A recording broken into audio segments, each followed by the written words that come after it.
Welcome to the Undrafted podcast here with a very special episode today.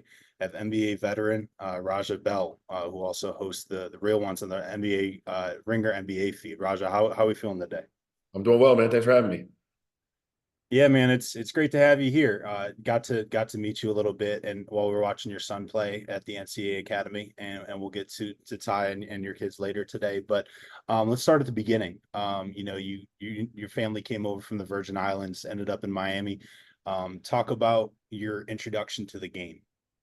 Yeah, so when I came up, even in the Virgin Islands, my dad was a PE coach. So he coached, we went to a small private school and he coached every sport. So as a PE coach's son that coached every sport, I was introduced to all of them and would be tagging around along his practices and we played, but it wasn't competitive. I think the landscape, then in general wasn't as competitive and as kind of dialed in as it is now. But certainly for me playing all of them, I was just getting my feet wet and trying to figure out what I liked. My first two real sports that I really trained at, where it was an after school type of requirement, was swimming and tennis. And I was better at tennis, and that's kind of where most of my focus was until we moved to the Virgin. I mean to Miami.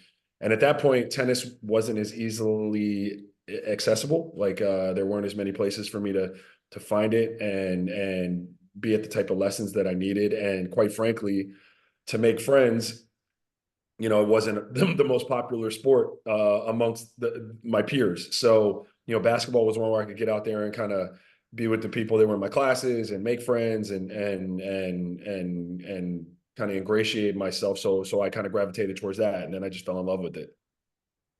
You come from a very athletic family. You know, your father was a wide receiver at Morehouse. Your sister played for the U, I think, at Miami as well, and then played in the WNBA.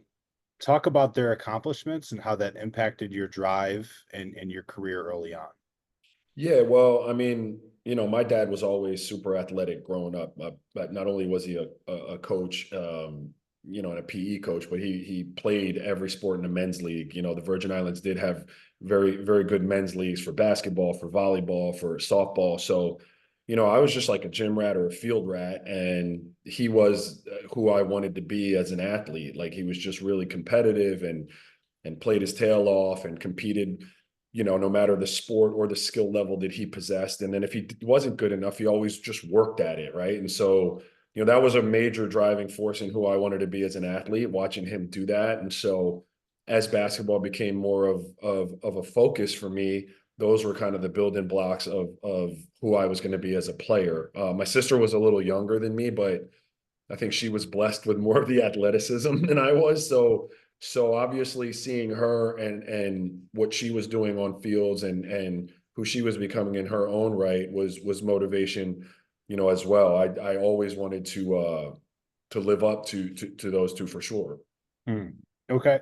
Talk about your father's and your mother's approach to your athletic career, how they drove you, how they pushed you, and what you kind of took from that and how you parent your own kids coming up today.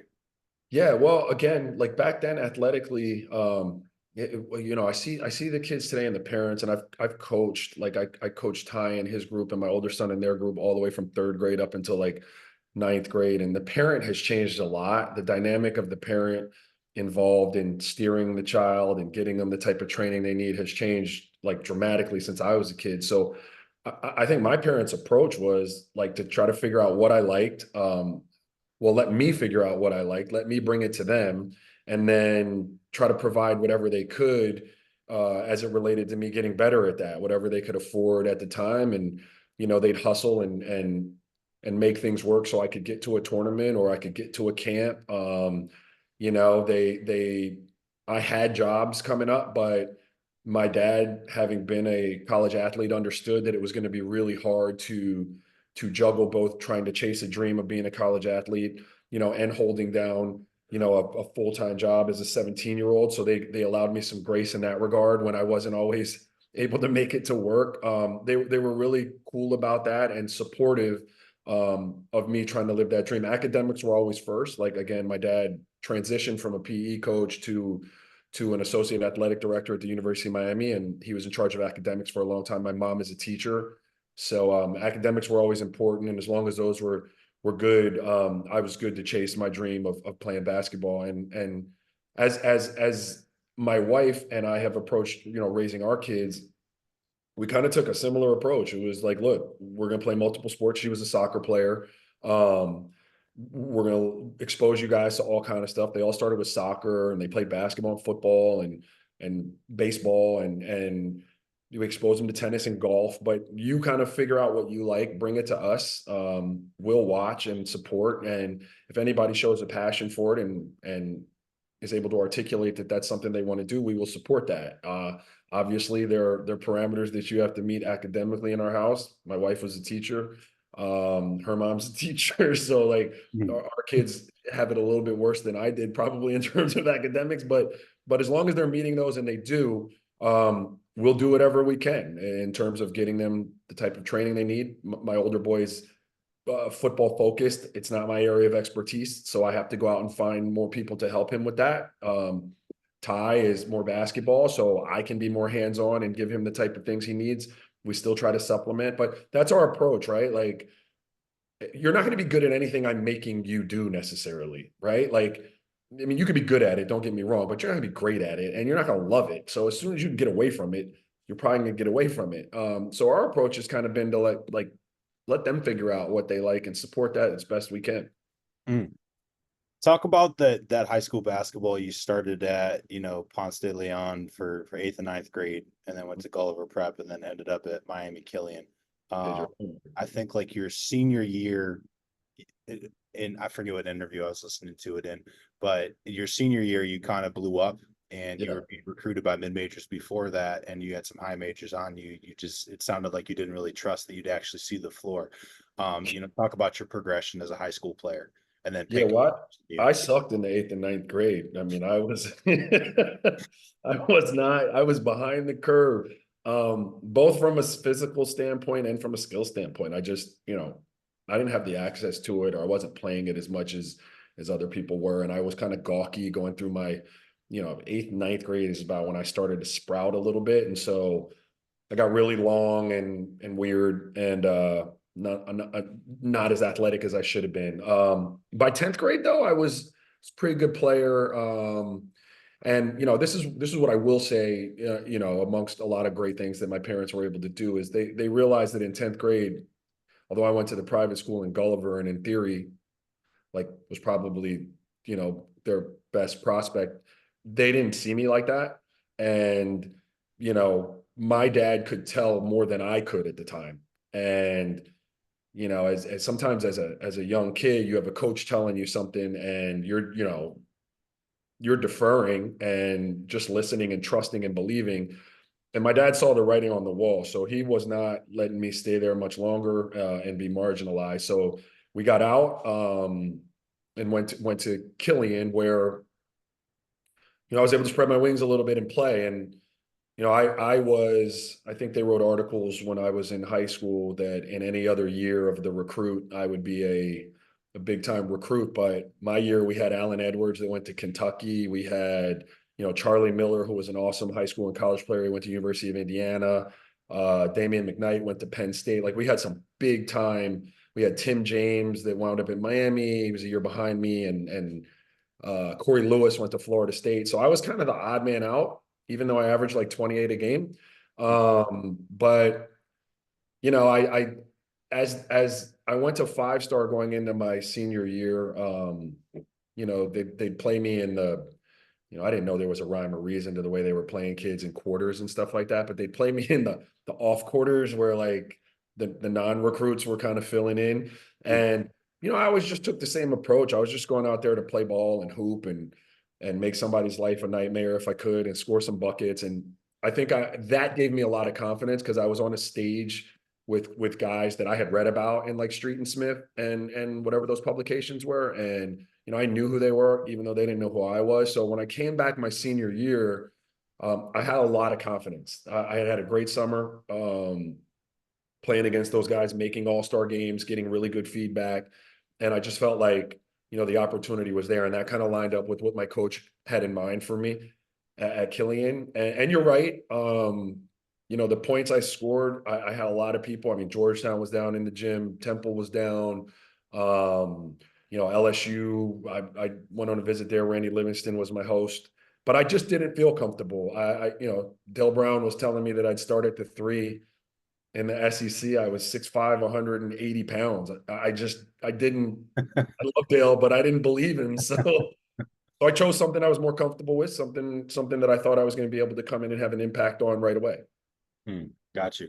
Talk about, those 2 seasons at Boston University. You guys, coached by Dennis Wolf, the first year, one game under 500, fifth place, lost to Drexel in the second round. Pretty good averages, like 11 points, 4 rebounds.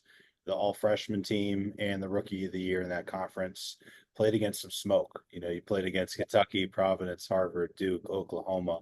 Talk about what that first year at the college level was like and what you learned from it. Man, I try to tell kids, I again deal with a lot of kids that have dreams of playing college basketball, and you just really can't wrap your mind around the difference from a regular high school program to a college program. Now, if you're playing at an IMG or somewhere where your schedule is built around basketball or something like that, you've got more of a sample for what that's going to be like than your average high school guy. But for your average high school guy, you have no idea. And so I was very unprepared for going away, having to manage my own time, having to be where I'm supposed to be, without the help of anyone else, really, just making sure I ate and slept the right way. I had no ability to navigate any of that kind of stuff. On the court, I was a good player, but I remember being in the gym. Again, I averaged 20 at a game in high school and thought I was pretty good. And there was a guy named Stevie Ertzman. He's still a good friend of mine. He had transferred from Ohio University, who was 2 years older than me. And we were playing pickup, and he was running me off of basic down screens. And I felt like I was in the Matrix. I couldn't figure it out. Like, I couldn't figure out how to guard him, how to stop him from getting the little jumper at the elbow. And I'd shoot the gap and he'd fade on me. And I was like, is this calculus? I just couldn't get it. But I hadn't been prepared for it. I hadn't been exposed to anything. And so, it took me a while. Dennis Wolf would probably tell you this. Like, I was probably a pain in his ass for a long time because he was trying to fundamentally catch me up, so that I could have an impact on what we were doing. And, being a young, dumb 17-year-old, I thought I already had it figured out. So it took a while. And honestly, if Stevie hadn't got hurt right before we went to Hawaii and played Duke and Ohio and Oklahoma and those guys, like, I wouldn't have been afforded the opportunity. I would have sat my whole year. But as it were, he got injured, and it provided me a little crease of an opportunity, and I was able and fortunate enough to take it. Second year, the team and individual stuff kind of took off a bit. You guys finished 18-11 and second in the league, lost to Drexel again in the NAC tournament. Still played some pretty big teams. And Malik Rose, man. Yeah. Talk about that. Yeah, he's a monster, man. He was for a mid-major. I mean, people probably remember him as a pro, and he like any pro developed more of a game. But as a mid-major, he held more weight than he did as a pro, and he was just an absolute problem. No one could stop him at that level around the basket. And so, this was before analytics, and everybody was shooting as many threes as they are. If you had a horse down there that no one could stop, I mean, you were going to have your way with the conference, and he did. So sorry, I didn't mean to interrupt you, but Oh, like, you're he good. was the reason. Like, it was Malik. It's not like you were losing some scrubs. I got you. Did you kind of felt like you got your second win in that second year and felt a bit more comfortable, or was it more of the same, as far as freshman year goes? Yeah, no, I think that next year, what happened to me was the summer that I was rookie of the year. I was invited to the Olympic Festival. So, at the time, we were all out in what is that, Colorado Springs, and it was you had your East, West, North, South teams, and it was the best incoming freshmen and the best freshmen from last year that were going to compete. So, I got put on a team. I had like Rob Traylor on my team. I had Neil Reed from Illinois. I'm trying to think who else was out there. You had like Lorenzo, like Hamilton, and Matt Harpering was out there. Paul Pierce was on my team. Anybody who was anyone was kind of there. And I had never really been exposed to a pool of talent like that. I mean, 5 star was probably the closest.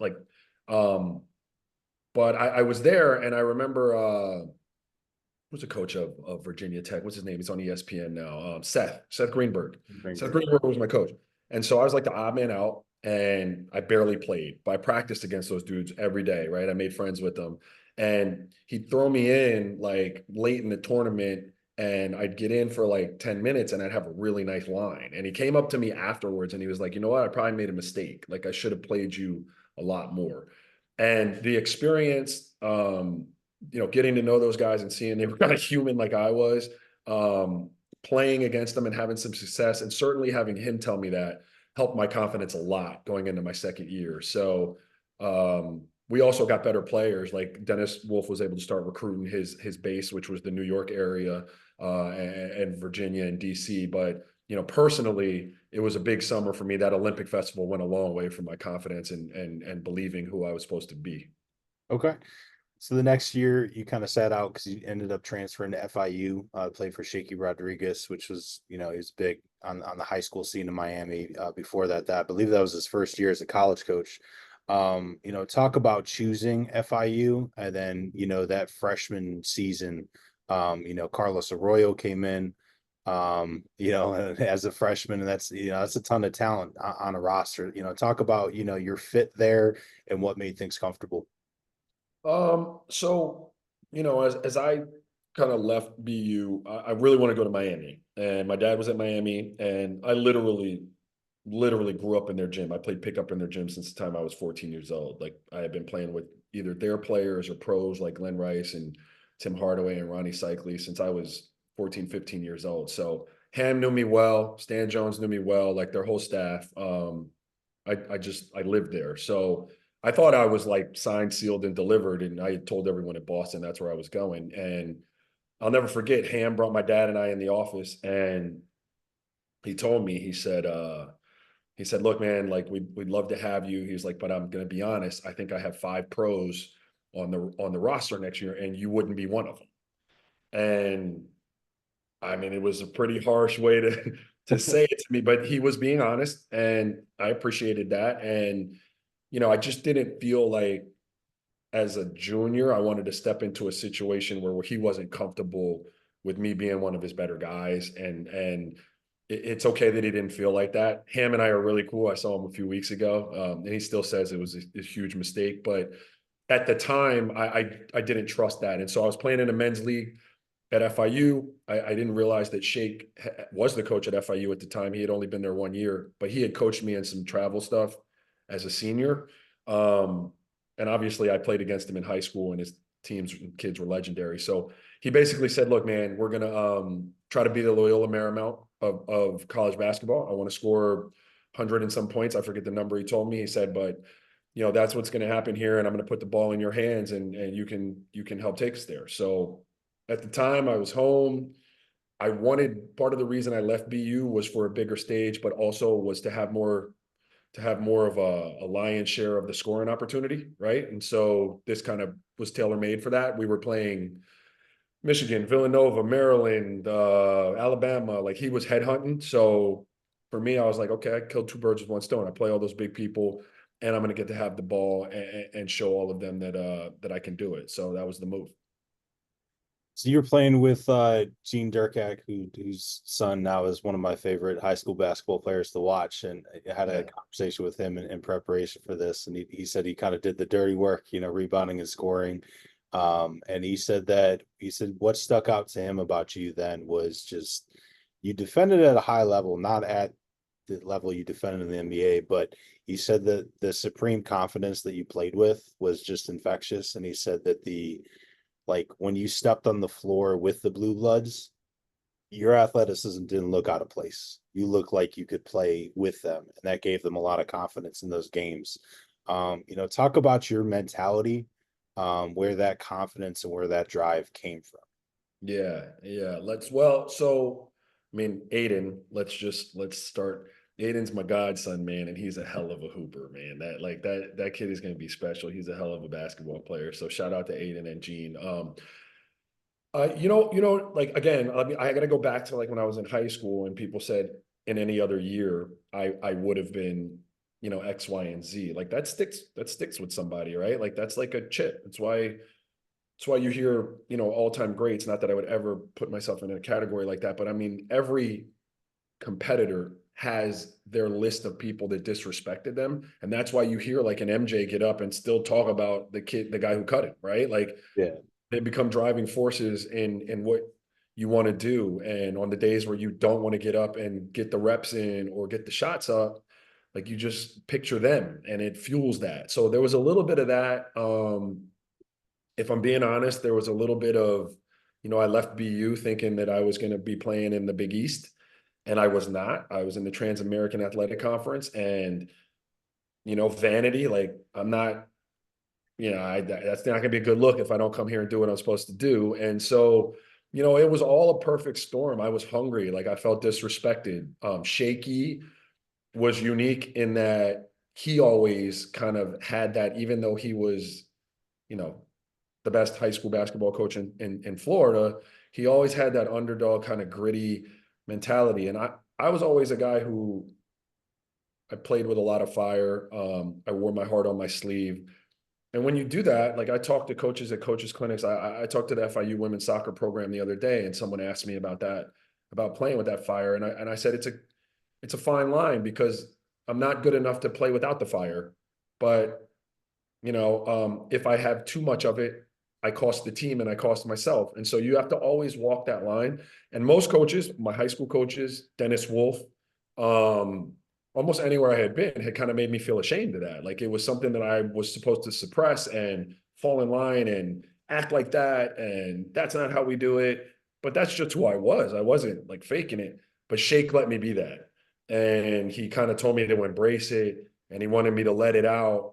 And not only did he want me to let it out, but he wanted me to lead a group of players with that. And so, it was my first real experience with someone just empowering you and letting you kind of be who you are and helping you cultivate that. And so, when we hopped on those courts against anybody, I didn't give a damn who it was. Like we were there to hoop. And you might beat us, but if you beat us, you're gonna have to leave that gym saying, "Hey man, you guys are tough." And I always felt like that. I still say that to kids today. Like if you lose to someone because they beat you, cool. But they're gonna have to leave that gym saying, "Hey man, that such and such is a mofo." And if you could do that, and I felt like if I could do that, I was doing what I was supposed to do. Got you. Yeah. So that second year you're at FIU, your senior year, average, up the average is a little bit, pretty consistently the same level, though 17 points a game, 4 rebounds, 3 assists. Beginning of the season didn't start out how you wanted to, because again, you played some dogs, played on the road at UNC in Arizona, but finished strong, winning 6 of your last 7. Um, Give me your best kind of story at that level, at that year rather, that kind of gave you confidence that eventually you could play at the next level. If you did, maybe you Yeah, didn't. yeah, no, it's a good question, right? Because you know, I didn't really know. We came out of the gates against Michigan at home. It's still probably the coolest environment I've ever played in. FIU's all-time record for attendance, and we had a close game with them up in Chrysler the year before, but we popped them at home that year as a coming out of the gate. And then, I think we took a step back. Like we were just Shake had scheduled some back-to-backs, and it was a rough start to the season. But we went to Arizona, and we were supposed to be Arizona had a cupcake, and we were Penn State's cupcake. And then they were going to play the next day, obviously, in the final. And it was Cal Booth and all of those guys at Penn State. I think I gave him 25 or something like that and dunked all over a few people. And, I was feeling pretty good. And we were just going to see what happened against Arizona the next night. Well, against Arizona the next night, we were up like deep into the second half. It's Jason Terry, it was Richard Jefferson, I mean, they had a squad. Luke, Edgerton, I think, AJ Bramlett. We were rocking and rolling, and I probably had like 24, 23, something like that. And they gave me a phantom call for number 4. And I was like, man, that's not right.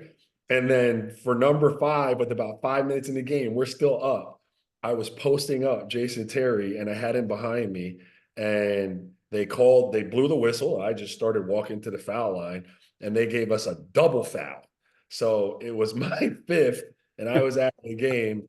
They obviously came back and beat us by some points, but that's neither here nor there. That's just my little tale about how they did us out in Arizona. It was dirty. But after the game, right? After the game, I was walking over to see my dad, and a guy came up and he just stopped me. And I was like, hey, how I don't know you. He was like, hey man, my name is Pete Babcock. And this is pretty much verbatim. He was like, my name is Pete Babcock. I was here, I'm a scout for the Atlanta Hawks. He was like, and I was here to see a lot of people play this weekend. You weren't on my list. He was like, but I just wanted to introduce myself because I rated you as the best player here at the event. So, nice to meet you. We'll be in touch. And it was at that moment that it kind of crystallized for me, like, I might be able to do that. Like, no one had ever told me that. No coach of mine, no scout. I had never met a scout. But I had played really well. I had a lot of confidence, and he caught me at the right moment where he could say that to me. And they wound up being my only workout coming out of FIU. But it was just enough to get a kid to like really hold on to his dream and believe he could do it.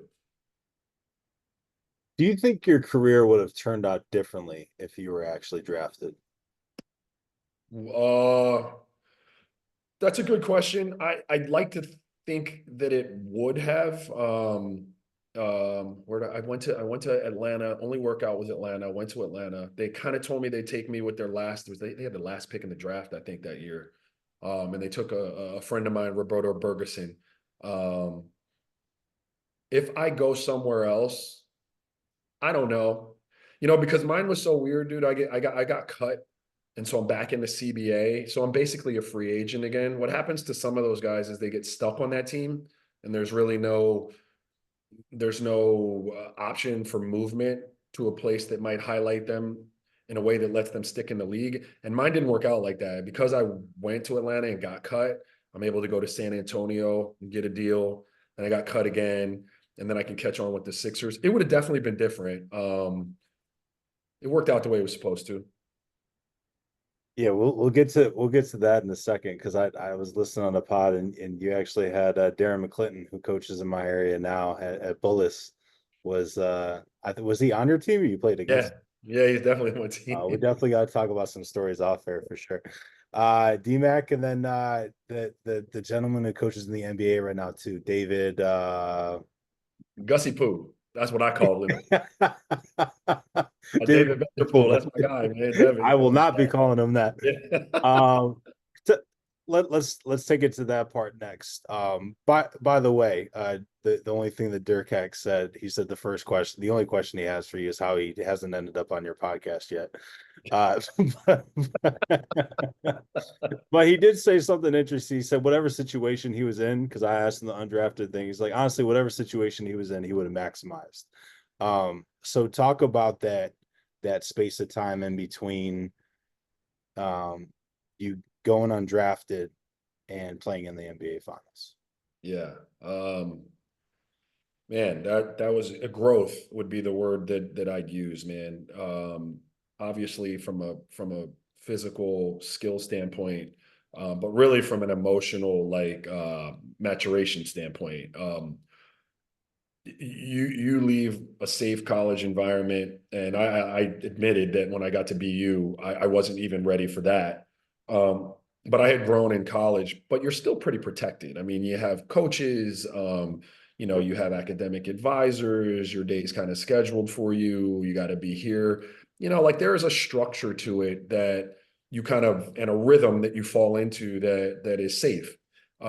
When you get drafted by the Yakima Sun Kings and you fly in on this little two-prop jet to Yakima, and they take you to a Best Western where you have a mini fridge and a microwave, and they're like, okay, man, good luck. I mean, that's a different level of being an adult.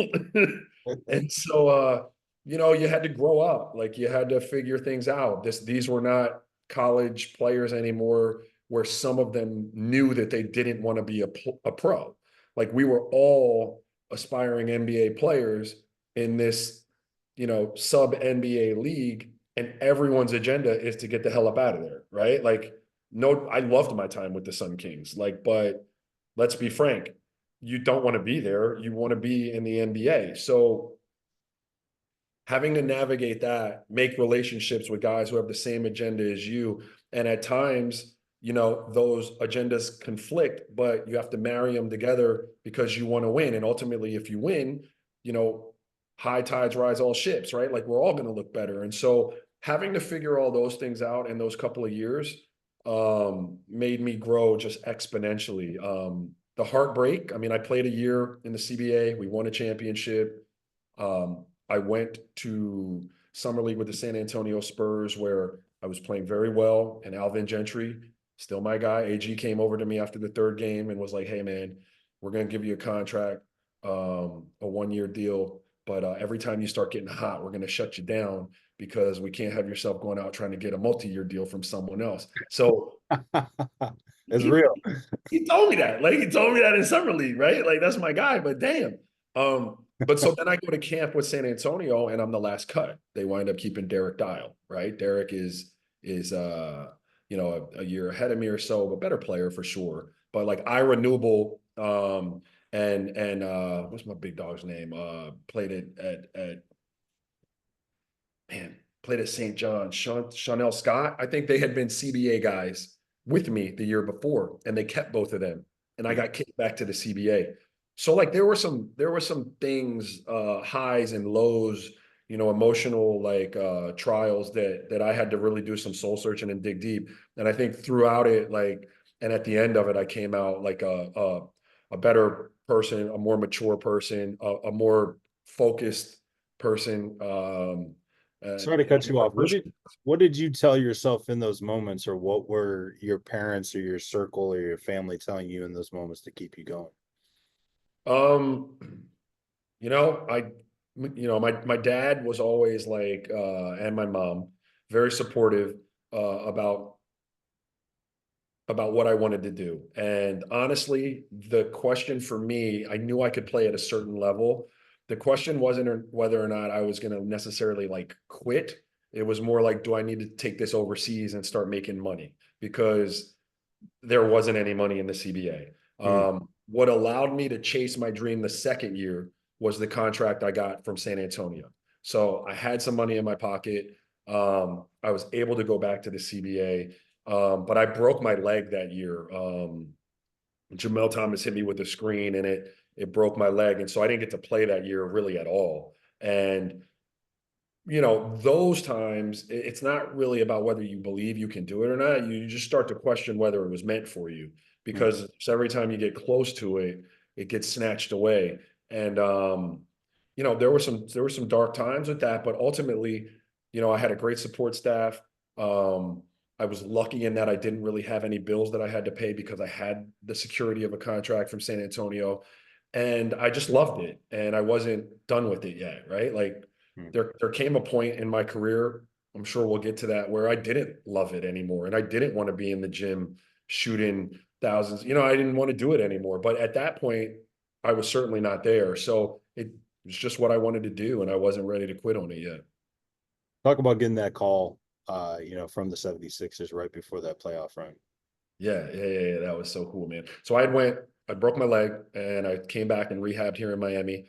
And I had been playing with my dad in a YMCA league, like with just, I don't know, 45-year-olds and 30-year-olds, whoever was in there. I was just hooping, trying to get my legs back under me. And was it the IBL at the time or the IBA? The CBA had folded. Because And yeah. yeah, so I was going out to Sioux Falls, South Dakota, and it was Randy Livingston. It was my buddy Carlos Daniel, who I'm still really good friends with now. It was Jamal Robinson, who played at UVA and played for the Heat for a long time. But I didn't get to play, so I got there. I hadn't been cleared yet, and I was sitting at Denny's with Carlos Daniel and Jamal, and I got a call from Tony DeLeo, and it was just a call that every hooper that didn't get a draft night call hopes he gets one day, and he was offering me a spot to play with the Sixers. It was maybe the most surreal moment of my life. Mm. So from there, working your way onto the team and then grinding to stay on the team. Talk about how that kind of culminated during that playoff run and not it's not random to you that you got that playing time, but to the average fan, I'm sure it was. Yeah. Well, I mean, well, first of all, we had a really good young group, right? Like we had Jermaine Jones and Todd McCullough and Rodney Buford and Speedy Claxton, Pepe Sanchez. So like when I got there, it wasn't like some teams where they're bringing in this young, really young guy, and they're a bunch of old vets, and he's kind of like off to the side, and there's really no work for him to get done late in the season, right? Because everyone's kind of like you're trying to avoid the injury bug late in the season. So AI is not taking a ton of reps, and Blue and East Snow, they're not taking a ton of reps. George Lynch not taking a ton of reps, but we had this group of young players that we were going to play every day. So I only say that to say that if we didn't, I don't know that anyone with the Sixers would have been able to identify that I might be able to help in some capacity, just because there wouldn't have been enough practice time. But since we did have the time, I was practicing every day and playing against people. And, I remember just talking to my dad and trying to figure out like how I could impress. And one of the things I said was, I'll just guard Allen. I'll guard Allen every day. Like whenever he did practice, I'll just guard him. And I did not do a very good job of it, but like, no one did, so I don't feel too bad about it. But I certainly did not. But I just took the challenge whenever I could to guard him. And so I think I watched most of the playoffs, but at still the coolest series I've ever got to see. Maybe it's because I didn't play much in it, or I didn't play at all, really. But 0-1 Eastern Conference semis, Allen Iverson against Vince Carter. And I sat on the baseline and watched every minute of that like a fan. And it was some of the best basketball I to this day I've ever watched. But after game two, when we didn't have an answer for Vince, I'd start having an assistant coach come up to me and ask me if I could guard him. And it'd be a different assistant coach, like all the time. It'd be like Dave Hanners, it'd be John Kuster, it'd be somebody else, and Mike Woodson. And I'd be like, man, I told the other one yesterday, yeah, I could guard him. But that was just me trying to get. They didn't believe me because they didn't play me. So then we went to the Buck series, Eastern Conference Finals, and game six, maybe. I don't play like the whole series. Big Dog and Ray. And look, no, George Lynch, Aaron McKee, they were doing a phenomenal job on those dudes, but they were both just fantastic, right? Like Ray Allen and Big Dog are two of the best scorers. Like they were just a lot for anyone to handle. So in game six, we're in Milwaukee and we are down probably like 25 or something. I don't know what the number was, but we basically threw in the towel. And so he put a bunch of us in and we were working like, and I was guarding and I don't even know if I scored, but we reeled that thing back to within like distance where he put the starters back in to see if we could steal it. And I had no idea what that meant. No one said anything to me. No one was like, hey, we're going to use you moving forward. No one was like, hey, good job, bud, pat on the butt, get back to your seat on the bench. No one said anything. So game seven, like I got my whole family at game seven just because it's games. I'm living a dream. So are they. Game seven, Philly. My mom's family's from Philly. My grandparents are there. We're having a blast. I got my normal Snickers bar chilling because I ain't about to play. And we're sitting there in the first quarter. I was at first quarter, late in the first quarter, maybe second quarter. And it was one of those moments you see in a movie where your name gets called and you're just like, and somebody hits you like, yo, dude, he just called you. And I was like, what the? So I hopped up, hopped in the game, and that's how it started. Got you. Um, I want to. We'll get to the later parts of your career, but just out of curiosity, what was the adjustment of playing for D'Antoni and Coach Brown, both as a character and philosophy wise? Because that's Jesus. about as polar opposite as you could get in a lot of ways. Oh my God.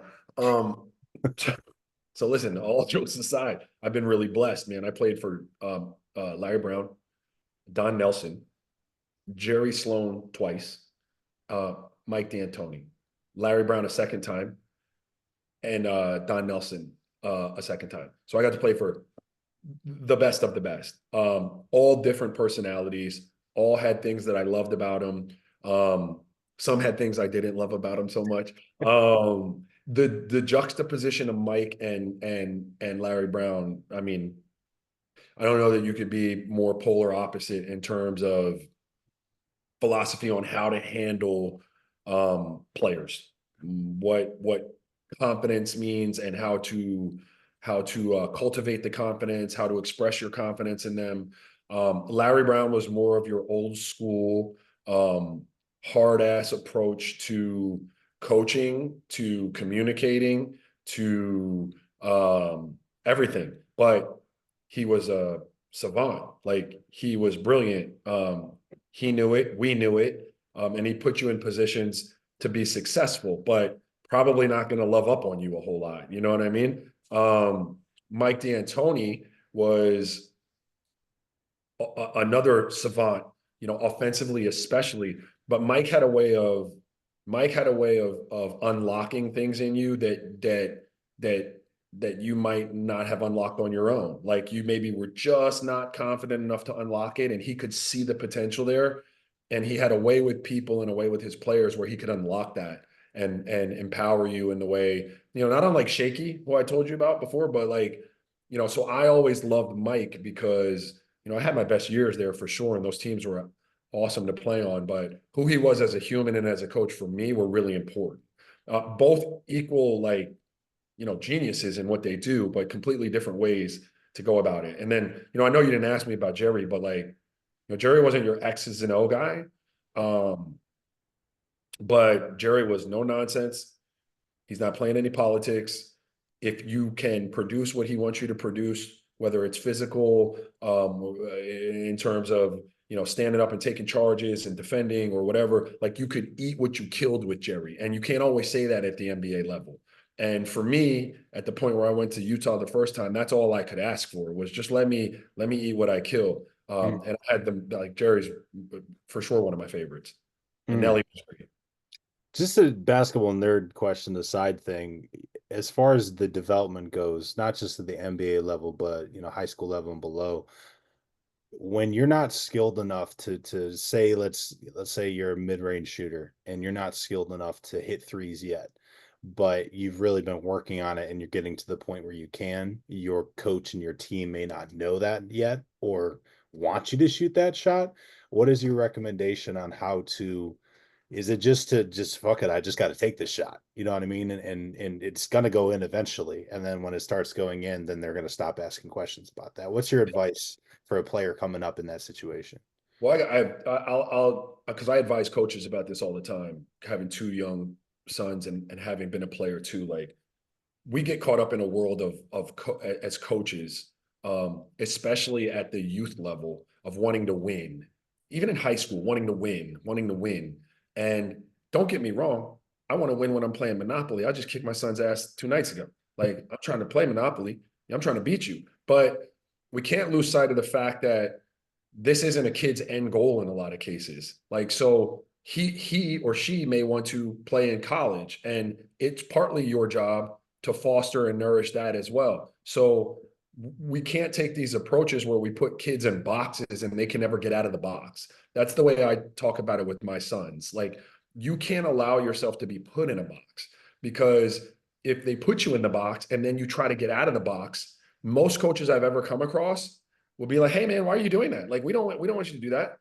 And that's a coaching flaw, because they just want to do what percentage wise says that going to give them the best chance to win. And they're not factoring in that you have a dream that you want to attain too, right? So like, to your original question, coaches have responsibility for that.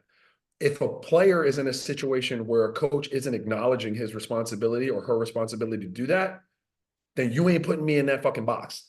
Hmm. I'm not going in it. And if you keep, and then it becomes a parent's job, right? Like if you have a child who and here's the deal, they've worked, you've seen the work. The work is producing, right? Not just, hey, I want to shoot three, so I'm going to go out here and no. We're not operating in that world where just because Johnny or Susie wants it, they should get it. But if they're working towards it, and they've been working towards it, and they need to see if it will translate, there has to be a platform somewhere for that to translate. Maybe it's not in high school games right away. Maybe it's on your travel scene. Like wherever that is, we've got to provide a platform for that. And if a coach won't, then as a parent, like I have to find a situation where I can get a platform. Maybe it means I put them in some rec stuff.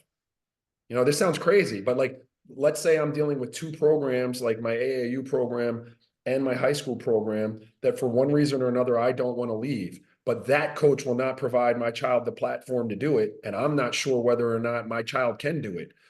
Put them in a rec league. Let's see if it works. If it works there, I got proof of concept. All right, now I can go to that coach and without looking like an a-hole if it doesn't work, and say, hey, look, coach, you've been working on this. Like his dream is to do X, Y, and Z. Like, if you want to use him for the things that you think can help us win, I need you to help foster this next step for him. And there's got to be a balance. Kids, parents, and coaches have to work towards that. But ultimately, not letting you put me in that box, dog. No, that makes sense. Let's talk about the new freedom of movement rules in the NBA. Guys like you aren't really allowed to exist anymore. How does this impact the game of basketball? Yeah, it's a good question. Can I take it back one second though? Because I'd be Yeah, remiss if I didn't say this. sure. Because a lot of coaches, when I talk to them, they say the 3-and-D guy, like in the NBA. I became a 3-and-D guy because it paid bills. Yep. No, You that's understand what I'm saying? I got paid well to do that. At that point, you can tell me go stand in that corner and shoot threes, and guess what? Cool. I'm going to do that. There's a big difference between that and a kid that's trying to get to college or something like that. So I just want to acknowledge that. But um, freedom of movement and guys like you not being allowed to exist anymore. yeah, it's tough. You have to. It's like anything, man. You got to adapt, right? Like when I first came in, I remember sitting with Derek Harper. He was part of the broadcast with the Mavs when I was with the Mavs in my third year, and he'd be talking to me about like that iron claw that he put on someone's hip and just kind of steer him where he wanted him to go as an on ball defensive guard. And I had to make a transformation as the rules changed in real time, and you just have to get craftier. You have to be able to play position better. You have to be able to anticipate better. I always felt like if you weren't going to let me be as physical with him when he had the ball, that I had to do more work before he had the ball. Mm. Um, I talk about spots. If you hear your best scorers on the planet ever talk about scoring, a lot of them will reference a spot, right? Like we're designed to get to a spot. We feel like if we get to that spot, we're good money. Like, well, I got to get you as far off of that spot as I can get you pre-catch, because I know once you catch, like there's only but so much I can do. Um, so all of that, but personally, I like a little physicality in my game. I'm not asking for, the old days where people were getting, Mug. stitches. I'm not saying that, but I like a little physicality. I think especially now that we've like the conversation between us has evolved into where you're making money. I think there's got to be a balance between the guys who get the paid the exorbitant amounts that they get paid, and good for them to score the ball, but those of us who have to make a living guarding the ball. And if you strip out our ability to do that any more than you have, then no one's going to be able to make a living doing that, and I don't think that's fair. Got you. We're coming up against the time limit here, so I'll keep the next couple ones short. What are some of the defensive details that you were looking for on both a player level and a team level in film? Yeah. The first thing I look for in defense is competitiveness. Like, is he a dog? Like, will he fight? Will he fight through a screen? Does he die on it? Will he fight to get back in position even if he's beat on the first step, or is he just going to open up the floodgate and let him go? I No, I'm think. not saying like what are you gonna watch in the offensive player that you're gonna guard? Yeah. I mean, spots for sure. Like, where does he do most of his damage? Where does he like to catch? Obviously, what he's doing either way. Like, is he a strong right hand drive? If he goes left, is it a step back? Is it reversed? Um, things that could get me into foul trouble. Does he have a tendency to head fake when he gets in the lane? Does he, shoot, what else, man? There are a lot of things I'm watching. What does he do? Versus closeouts. Like if I'm there early enough, does it give him pause, or is he going to shoot it anyway? Sometimes you can fake a guy off of that shot. Great shooters sometimes get a little shy when you're that close. So like those type of things, as there are a million things you can look at as a defender, in terms of who you're guarding. What are they? Kobe was one that I was watch. Where was the ball? Like I can't get to it once it gets up on his fadeaway. But does he leave an opening for me to get a hand on it before he gets up in the air? And being mindful of having my hand in a position that could take advantage of that. Hmm. No, I like that. Talking about Kobe, I'm sure you answer a question in every interview, kind of talking about your relationship with him, and you kind of started your career playing against him. Talk about some of the differences in guarding number 8 Kobe and number 24 Kobe. And the second part to that question is your revenge flagrant foul the moment where you earned his respect? Um, Because he got you on the other end before that. yeah. See, I appreciate you acknowledging that. A lot of people don't acknowledge that, but Kobe and I, God rest his soul, man. Kobe and I were really good after everything transpired. I'll get to it, but the differences were at number 8 was they were both killers, like absolute killers. Mamba mentality all the way. 8 was doing it more physically, quicker than you, stronger than you, jump higher than you. I'm sure, he knew what he was doing, but he wasn't a master of his craft yet, I don't think. But it didn't matter because he was still just too good for you. 24 became like a student, like a maniacal, you know, obsessing learner of what you did. So I just told you about the hand thing where I try to strip his ball. And I know people don't, I get it. Kobe's Kobe. But if you look, I got that ball a few times when he turned on that fadeaway. Kobe turned around to me in an early game. I forget what season it was, and I got that. Like he went to that fade over the right shoulder, and I swiped that thing away. And he said to me, like he was like, I forgot that your hands are there when I get that shot.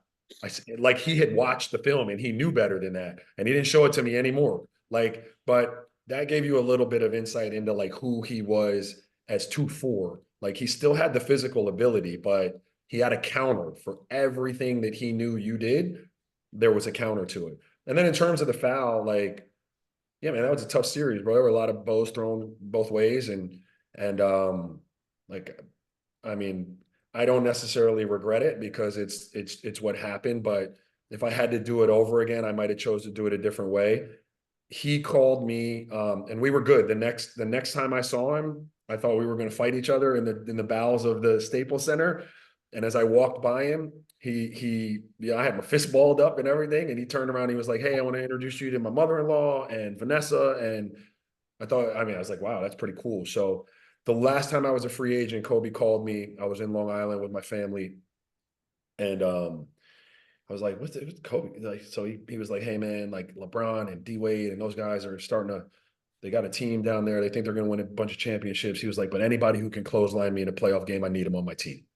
And he told me that verbatim. And so I had kind of thought that that was the moment, but I think when he said that, it kind of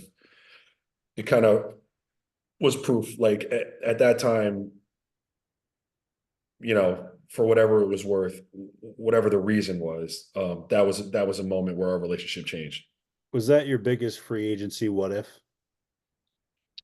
Yeah, I think so. I mean, the Phoenix was when I was my most desired as a free agent. So there were a bunch of teams that were coming down to meet with me and stuff like that. So that's probably the biggest what if, because Phoenix was where my career blossomed. But it's my biggest free agency regret probably because it didn't end well in Utah. Like Darren got traded. I thought we were going to be a good team and it just fell apart. And I wasn't, happy there and they weren't happy with me. Getting to work with Kobe every day and seeing him close up and personal, just even seeing if I could live up to the work standard that he had. Um, I think I would have really enjoyed that. That would have been something that would have been worth it for me. And so that's probably the biggest regret of free agency for me. Just like 1 second or less on a couple of different topics for things you wish young players knew what pros go through. So playoff environment versus regular season game. Everything matters in playoff. Gotta be details. Every single ball, every single possession is of more value in the playoffs. Injuries. Part of the game. Got to learn how to navigate them, take care of your body, eat right, sleep right, hydrate right, and do not lax on your training, even in season. Keep those muscles strong. Get your work even in season. Blocking out the noise like mentally before, during, and after games. Yeah, get off social media. I mean, easier said than done. My kids are on it, but nothing good comes from that. Who the hell are those people on social media? I mean, if they write a good review about you, okay. Does it change anything? If they write a bad one, does that change shit? No. So I'd get off of that. The behind the scenes stuff with trades and free agency signings, like what you have to go through and what your family has to go through. Yeah, it's a lot. I mean, you're signing up for to be a professional basketball player. That's much different than being a college player or a high school player. Trades, feelings hurt, business that makes one party or two parties uncomfortable is all part of the business. So to some degree, get your feelings out of it. It's what you signed up for. And you have to have family members and pick someone in your life that's down to take that ride with you, because not everyone is down to take that ride. And this is critical.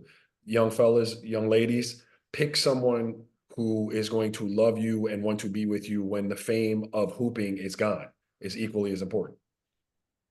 Off season, what they look like as a pro. As a pro, month off, 3 weeks off. Well, depending on how deep you go into the playoffs. But then it's work, attacking the parts of your body that might have failed you, getting better at the things that are your bread and butter, and also attacking areas and of needs and that were weaknesses of yours. It is literally a job now. Game day prep or routines. I liked routines. I was a creature of habit. I like to know that I'm getting a result based off of what I did that day. Make sure you're hydrating. Make sure you're well rested the day before. Find some time in that day to disconnect from your devices, and let your brain kind of do its natural like healing thing. Make sure that you're eating properly and your body's fueled. You would be surprised at how many professional athletes, when I played, it's changed now, had no idea about nutrition or how to take care of themselves. Two more questions for the pro career, and then two about family and media, and then we'll get you out of here. I really Yep, appreciate the time today, man. no doubt. Defend Steve Nash's back-to-back MVPs in under a minute. Defend is, I mean, he was the orchestrator. Like, we were, first of all, we were one of the most exciting teams in the NBA. I don't care what you say. Like, we caught a couple bad breaks in terms of winning championships, and that's just how narrow of a line you're walking when you're talking about legacies, right? Like, you win one there, we're not having the same conversation. But literally everything we did went through Steve. He was the maestro of that. He was the best player I ever played with at any level in terms of making people around him better, not just by what he was able to do for you physically and get you shots, but by the responsibility that he would take on himself because he knew his shoulders were broad enough. If you made a mistake and he could shield you from that, he would shield you from that. That just made people want to play for him and play with him. And so, yeah, definitely MVP twice. Yes, because the impact, and then just like how much more he was capable of if he wasn't so busy setting the table for everyone. So I wrote this next one, Bill Simmons' voice. In the player empowerment era, with former athletes in different sports getting into the media space and in front of microphones, having their own podcasts like yourself, are lines being crossed when it comes to sharing locker room stories? Like, as a fan, it's great to hear, but where should that line be, and what things should be kept in house, and what is okay to share? Yeah, that is a great question because I've had this conversation multiple times. I don't know where the line is drawn, but some people on the media side are getting very, very close to sharing things that aren't for everyone's ears. There is a code to this, and being in a locker room, if at any level, it's a sacred place. Like, those are your brothers, that's your family, and what's said in there is not for everyone's consumption. And so, I tell stories on my podcast. I do not try to get anywhere close to the lines of betraying someone's trust or confidence. I think that's tacky, and I would not want anyone to be put in that situation. And so, guys just have to walk that line. We've all got great stories. We're all trying to carve out a niche in the media and have that brand grow in that space. But you got to be careful what you're out there saying about private conversations that were only meant for teammates. Are there position groups or player types that are harder for you to analyze or evaluate based off of your career? Yeah, position groups. Yeah, I think, I mean, bigs for me would be harder for me to analyze. Anybody that I guarded, and I played like 2 and 3 and a little bit of one as I got older. I was never a good one, but I guarded a lot of them. So I felt like if I could guard it, um, defensively, I have a good idea what makes you good because it was what makes you really hard for me to deal with. So, those three I'm pretty good at. Bigs are probably a little more difficult for me. How often do you play back your own podcasts and how do you best sharpen your craft? Yeah, how often? Wow. Maybe one every 20 episodes, maybe. Same. And yeah, yeah. Like occasionally I will just to see really it's to see what my rapport is with Logan and Howard and how I'm getting in and out. Like I have a tendency to sometimes hop in and talk over people. Um, and I'd like to be cognizant of not doing that as much just to keep the flow going. The other thing I look for when I listen to myself, I don't know if you do it, is my filler words, like and all, we're speaking like we're just shooting the shit with people, but I cringe sometimes if I listen and I got hella filler words in there.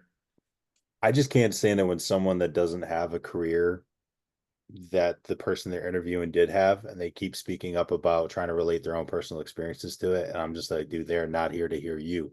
Yeah. So I No. try to make sure that I stay out of that lane. You know, your family's really important to you. Um, what business advice do you give to your sons, and what have you learned about coaching your own sons as players and as kids from your first child to now? Because I'm sure that it's changed now that the bird pancake is, Yeah. on its way. Yeah. Business advice is, I mean, our business is to some degree sports, but I think my advice and my wife's advice to all of them was like, no one's going to give you anything in life, period. So you're only getting what you work for and what you earn. And sometimes you don't even get what you work for or earn, but you got to keep working and trying to earn it. Right. And so that would encompass sports and business and school and all of that. And so we've got pretty good workers. Like my older boy is a pretty good football player and Ty's a good basketball player. My younger boy's then he plays both. Kaya is a little soccer stud at 7. And so that is the most important thing we could do for them is teach them how to work and teach them the correlation between what you put in versus what you're getting out of it. I have changed tremendously as a coach. When I started with Dia, I was, it was really tough. Like I probably, if I'm being honest, and part of the reasons he doesn't love basketball and went to football. I was really hard. I was looking to fill my competitive void that was there when I got done playing, and I poured it right into third grade basketball, which was, it worked for some kids. Some kids that came out of my program, are killers with Alexander Costanza and Ricky Liebert and Jason Lopez and Cole Rosario. Like we got killers, but for my son, the relationship between he and I, it Mm. was hard for him to disconnect when we came home. The guy and that was coach 20 minutes ago, but now he's dad. It was hard for him at that age to draw that line. And so I think that was very tough for him. Ty's got a good balance. He was always shielded from it because of Dia, and he Yeah. didn't get me as that guy until a little later in his development. So he developed a true love for it. And with Zen, I just let him go. I let him find his own way to it. Well, I'll take him out in the backyard now. He's about 12. So we start going out and really working. But up until this point, I wasn't sure whether he loved it and I didn't want to push it. And he really just started getting the itch. So, I've relaxed a lot in that regard. If you could have chosen to play in any era, what would it have been if it wasn't the one that you played in? I mean, shit, right now, I'd be making $20 million a year. That was an easy one. What aspect of your game would you have improved upon the most, knowing what you know now? Yeah, my playmaking, I would have, I would have certainly continued to develop the playmaking side. I had just a little bit of playmaking ability when I was in Utah the first time, and we were bad. Better than people thought, but we weren't great. Stockton Malone had just left, and you can go back and watch those highlights. And I have the ball in my hand a little bit, and I play a little pick and roll, and I post a little bit, and I do some things. But to make the money that I wanted to make, I had to go into the box, and I went into the box with Phoenix. It was the best thing that ever happened to me. The best teams I ever played on. But to experience that, I had to give up some of the other things that I maybe could have gotten better at, and I didn't explore that. So playmaking for sure. What was your biggest takeaway from the Team USA Olympic men's basketball run? Just how far the world's come in terms of basketball and the talent development. And that the US is going to have to continue to really keep a tight bond between their team and really think about, playing a little bit further out, I think, in the future to just we're still the best in the world, but the margins are getting slimmer and slimmer. What player on that team could you not have guarded? Which player on that team could I not have guarded? I'm trying. I mean, Joel Embiid. I couldn't guard Joel Embiid. Like, You yeah, think you like could take Joel. all I the mean, perimeter guys up? any guard out there, I'm gonna tell you I could guard him. But like Okay. Joel Embiid, I could not guard. Now, I got to see LeBron and KD and all of those dudes, and even Steph. I couldn't guard Steph. Like by the time they came around, like I was too old. I'd just be. But in my prime, I'd like to think that I might be able to guard some of them. Not well, but I'd give it a shot. Joel, I'd have no hope. All right, man. Last question. Really appreciate your time. What has been your happiest moment on a basketball court, and what do you want your legacy to be? Like, what is your why? Um, my happiest moment on a basketball court, man. Yeah, like my happiest moments on a basketball court are when I get to go out back with my boys. And like on a day where Dia does want to do some basketball and Ty's out there with me and Zen's rebounding, like those are my happiest moments on a basketball court for sure. Like I've had, I won a championship in Yakima and I've been to the finals with the Sixers and had great moments with the Suns. Like I'm not gonna fake like those were cool, but I know it sounds corny, but like none of them compare to me being on the court with my boys. Like if we ever get to go to the park and I'll hop in a game with them, like that's for me, that's it, dude. So as far as legacy goes, like I never gave a shit about a legacy, man. Like I wanted if people can look back and say that like he was a competitor, the one thing I don't like about my legacy is people say that I'm dirty. Mm, A lot of people like to say that I'm dirty because of that foul on Kobe.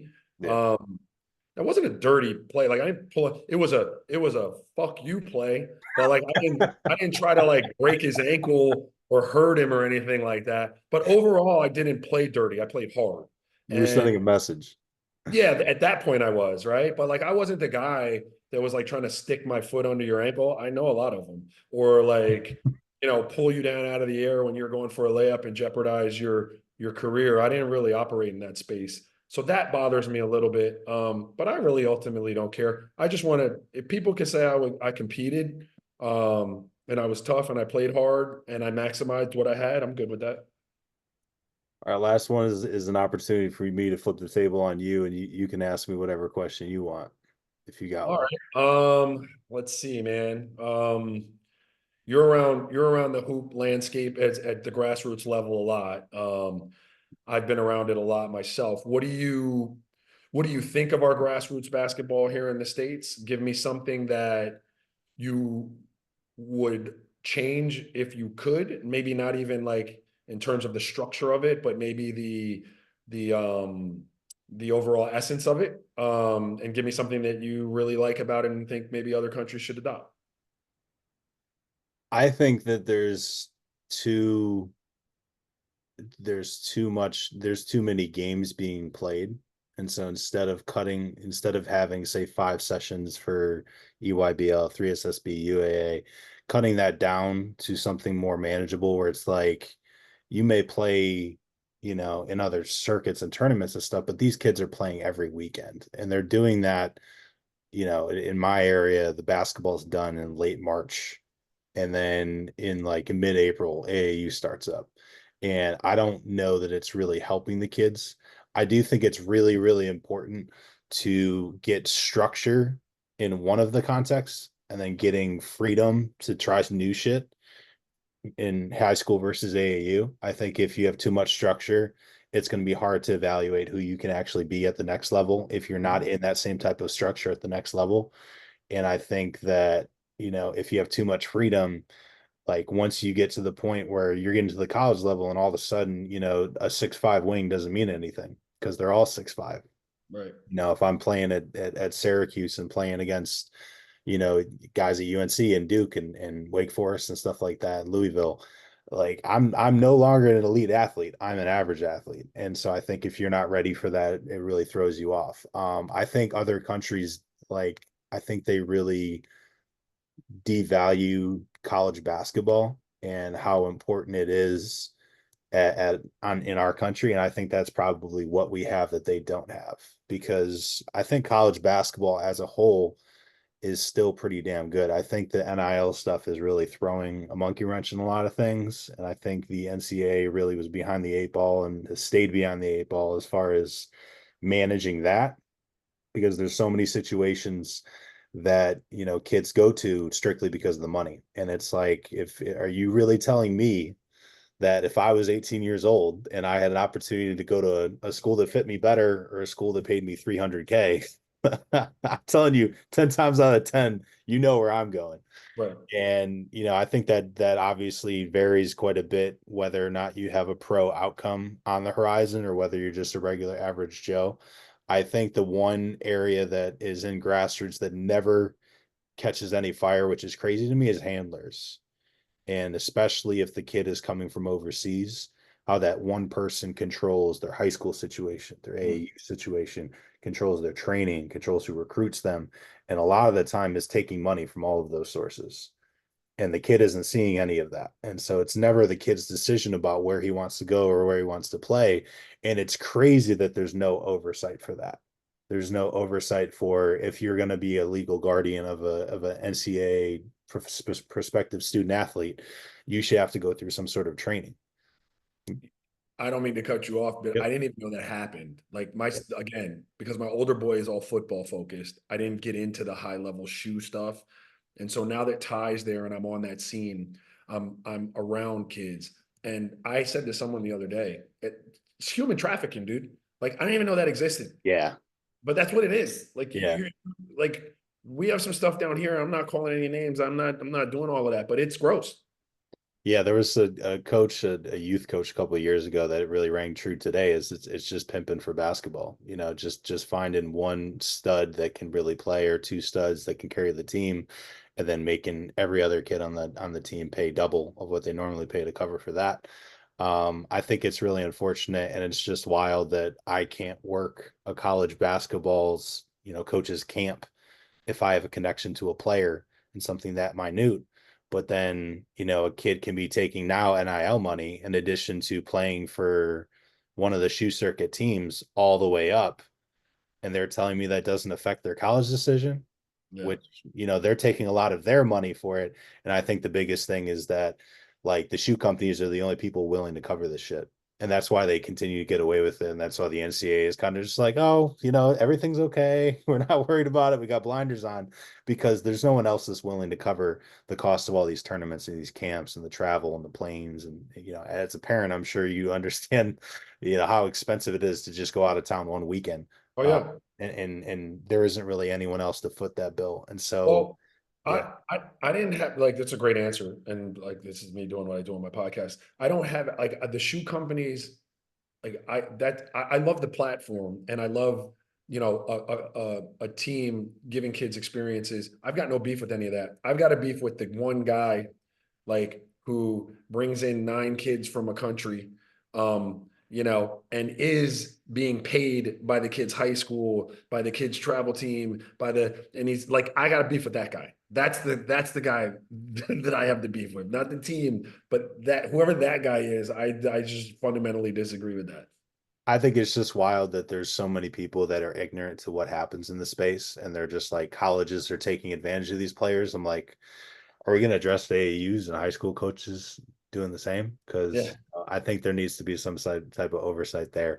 But the NCAA does also, in fairness, have a pretty impossible job as far as like the amount of schools that are underneath their umbrella and Yep. leasing all that stuff, they really have to pick their battles. So really appreciate the time, man. Look forward to watching your sons come up, and really appreciate you, coming on and sharing your insight on stuff. No doubt, brother. Thanks for having me, man. Alrighty.